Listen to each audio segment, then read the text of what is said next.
Evangelho de Marcos, capítulo 4, do verso 35 ao verso 41. Diz assim: Naquele dia, sendo já tarde, disse-lhe Jesus: Passemos para outra margem. E eles, despedindo a multidão, o levaram assim como estava, no barco, e outros barcos o seguiam.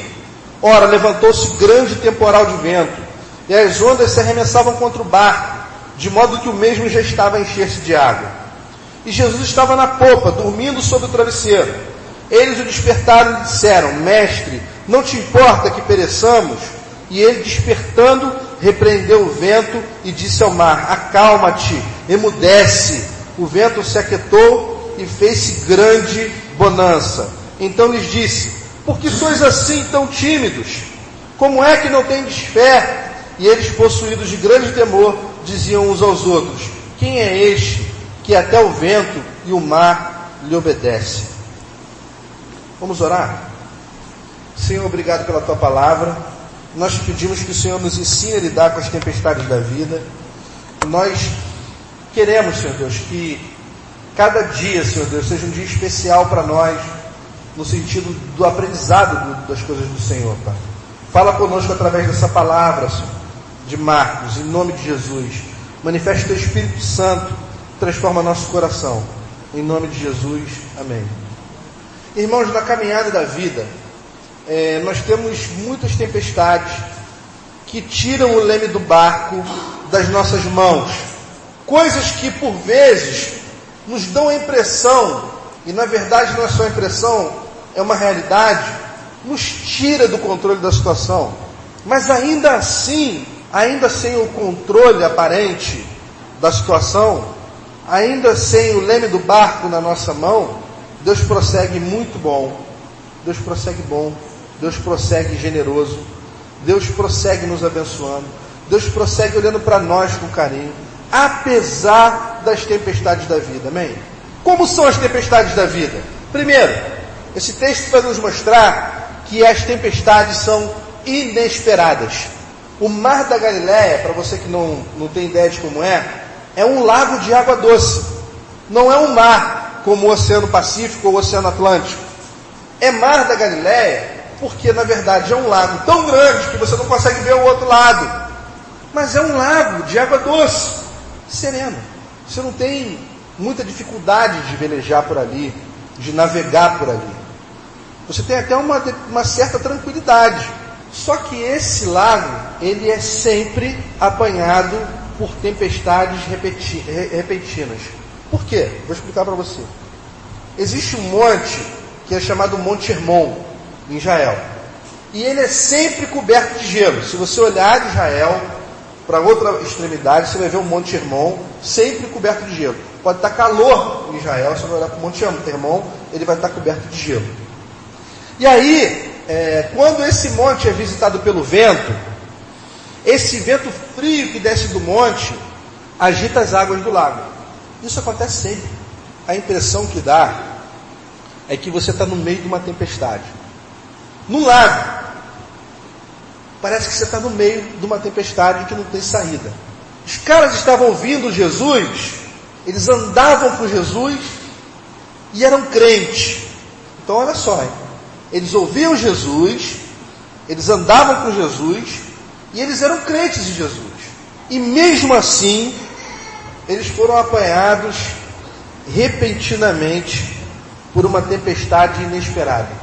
Irmãos, as tempestades são assim.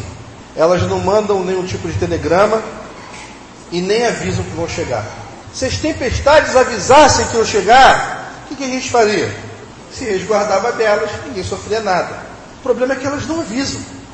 Elas chegam e quando você vê, o céu já está fechado, a trovoada já está caindo, já tem um desespero danado porque vai haver enchente, vai haver desabamento, vai haver desmoronamento, vai haver morte. As tempestades são assim. E as tempestades da vida são sempre inesperadas. E elas nunca vêm sozinhas. Você já pensou nisso? Problema, meu irmão, nunca vem sozinho. Só vem de bonde.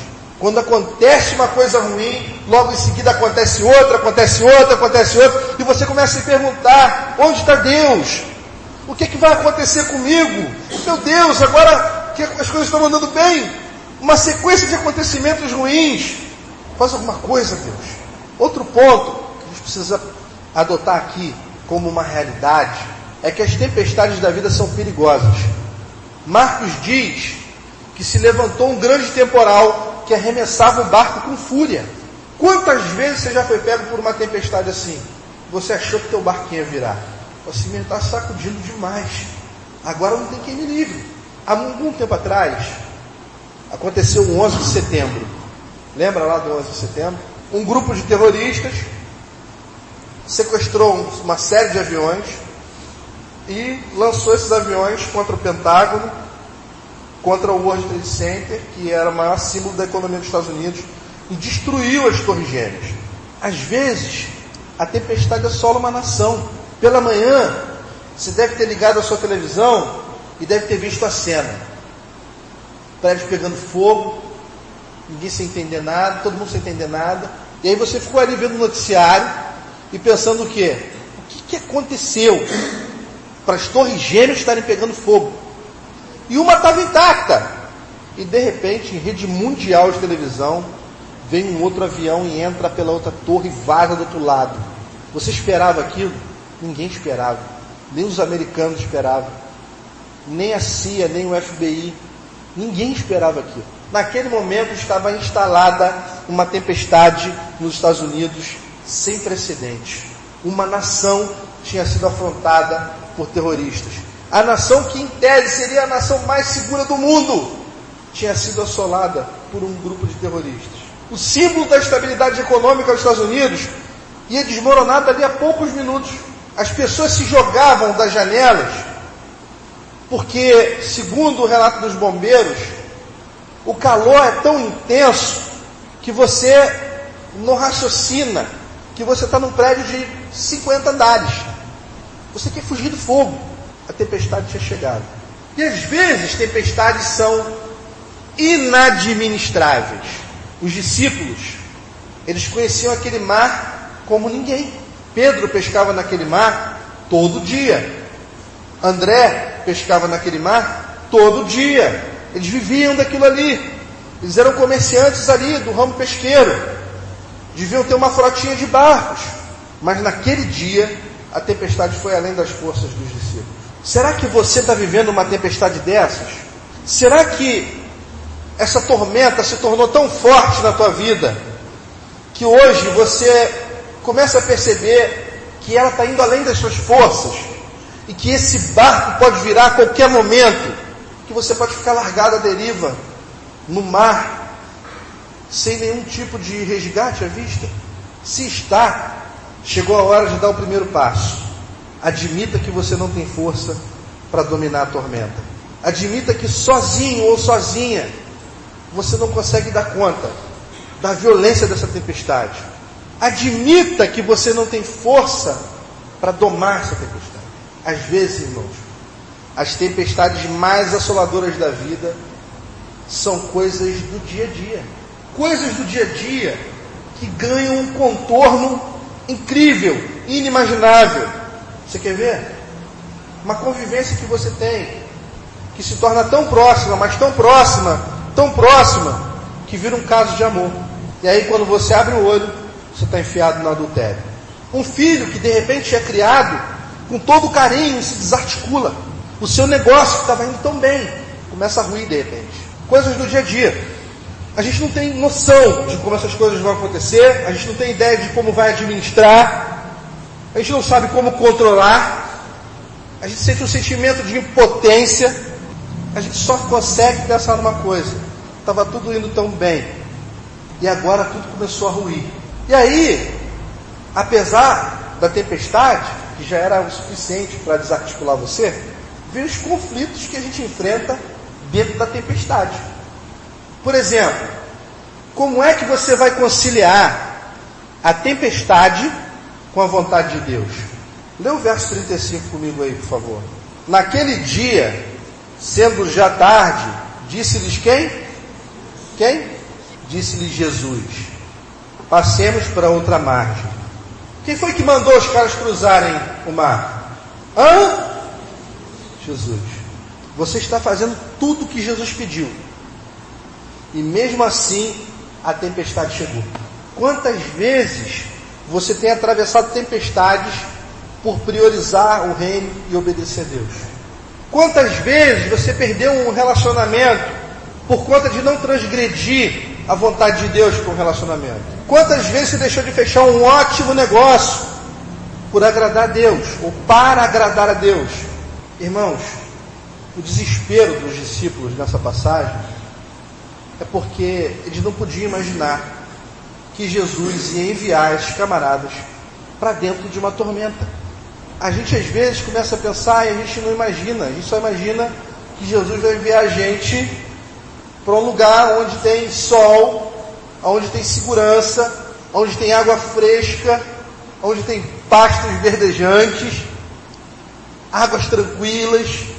Mas o próprio Jesus disse aos discípulos: atravessa lá para outra margem. E quando eles obedeceram a ordem de Jesus, o que acometeu eles no meio do caminho? Uma tempestade. Jesus não mandou ir. Por que está essa tempestade? E aí vem o dilema: como é que eu vou conciliar uma tempestade com a presença de Jesus? Porque Jesus estava no barco. Cristianismo, meu irmão, não é uma estufa espiritual, nem uma redoma de vidro. Eles estão com Jesus e estão no meio da tempestade, sim. Talvez você esteja no meio da tempestade hoje, mas acredite numa coisa: você está com Jesus. Ou melhor, Jesus está com você. E se Jesus está com você e a tempestade vem, saiba de uma coisa: tem ensinamento aí. O problema não é passar pela tempestade, o problema não é passar pelo deserto, o problema é passar por essas coisas e não aprender nada. Esse é o problema. Como é que eu vou conciliar as coisas então, pastor? Se eu estou numa tempestade e Jesus está dormindo, Ele me mandou ir para o outro lado da margem, eu fui. Quando chegou no meio do mar, começou a tempestade. Eu olhei para o barco, Jesus estava conosco, mas Ele estava dormindo. Essa ideia de que Deus está dormindo, sem se importar, foi o que mais desesperou Asaf no Salmo 73. Depois você dá uma lida nesse Salmo, Salmo 73. Ele diz o seguinte, trocando em miúdos, parafraseando: o ímpio prospera e não pega nada. Quanto mais eu vivo, mais eu vejo o ímpio prosperando. E eu estou aqui ralando um coco danado, não acontece nada. Será que Deus está dormindo? Logo eu, que Ele mandou para o meio da tempestade. Será que Ele é um suicida? Ele está dormindo no barco. Vai morrer todo mundo, inclusive Ele. Às vezes parece que o socorro está demorando, que Jesus não vai responder, que Ele não vai acordar. Às vezes dá vontade de chegar e falar: Jesus, acorda! Olha o perrengue que eu estou passando, o barco vai virar, mano. Mas, meu irmão, aprenda uma coisa: o sono de Jesus é pedagógico. O sono de Jesus ensina a gente. Quais são as grandes perguntas que a gente deve fazer no meio dessas tempestades da vida? Primeira, a pergunta dos discípulos: Mestre, não importa que pereçamos? Não é assim que ele fala? Essa pergunta nasce do útero da angústia, do desespero total frente à tempestade, da impotência total, não tem como virar o jogo, e eles olham para Jesus e dizem assim: o Senhor quer que a gente morra? É isso? O propósito do Senhor na minha vida é que eu morra? É esse aí o propósito? Essa resposta vai evidenciar alguma fé, deficiente, mas fé. Eles acreditavam que havia jeito, mas tremiam de medo. Você e eu, guarda isso, você e eu tememos, não pela grandeza da tempestade, mas pela fraqueza da nossa fé. Não é a grandeza da tempestade que assusta você, é a fraqueza da tua fé.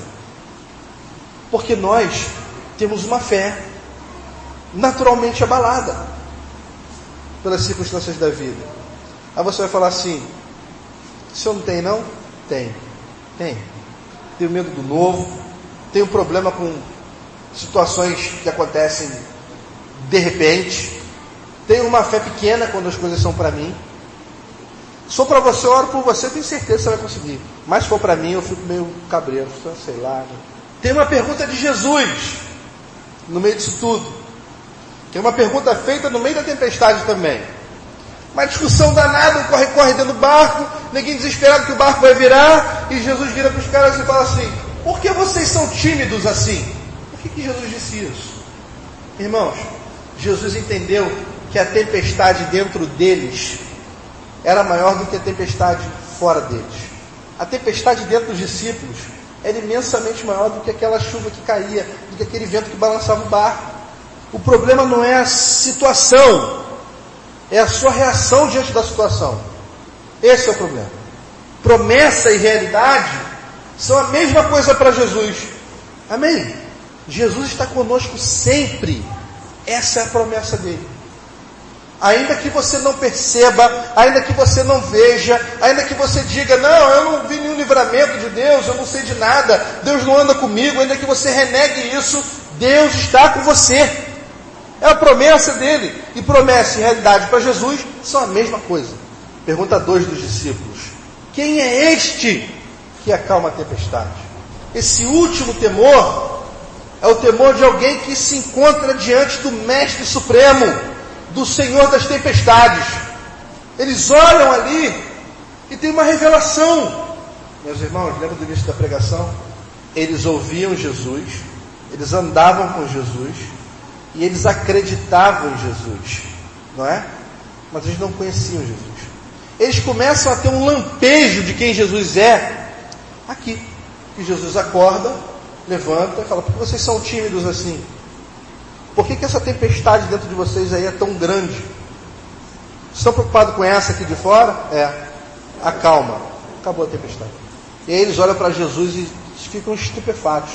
Eles falam assim: quem é esse cara que diz a tempestade cessa e ela cessa? Quem é esse?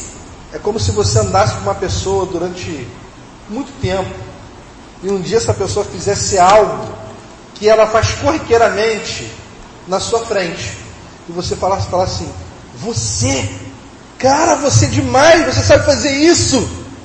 E Jesus devia olhar para ele e falar assim: eu faço isso todo dia, eu brinco disso. Irmãos, as tempestades da vida podem vir, e elas virão, mas saiba de uma coisa: embora elas sejam inesperadas, embora elas sejam perigosas, embora elas sejam em algum momento inadministráveis para nós, elas não são nada para Jesus. E sabe do que é melhor? Embora não seja nada para Ele, Ele sabe que para a gente é um terror fora do normal.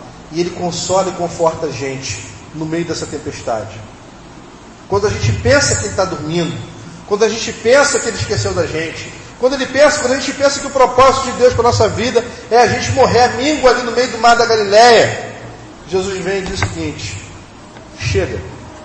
E aí você começa a conhecer um pouco mais do caráter de Deus, de quem Deus verdadeiramente é. Você começa a ver se cumprir aquilo que Ele disse que ia se cumprir. Você começa a perceber que o poder dEle transcende a angústia do teu coração. Você começa a entender que a mão de Deus e que o poder de Deus, eles atuam independente da minha credulidade ou da minha incredulidade. Eles atuam independente da minha fé fraca.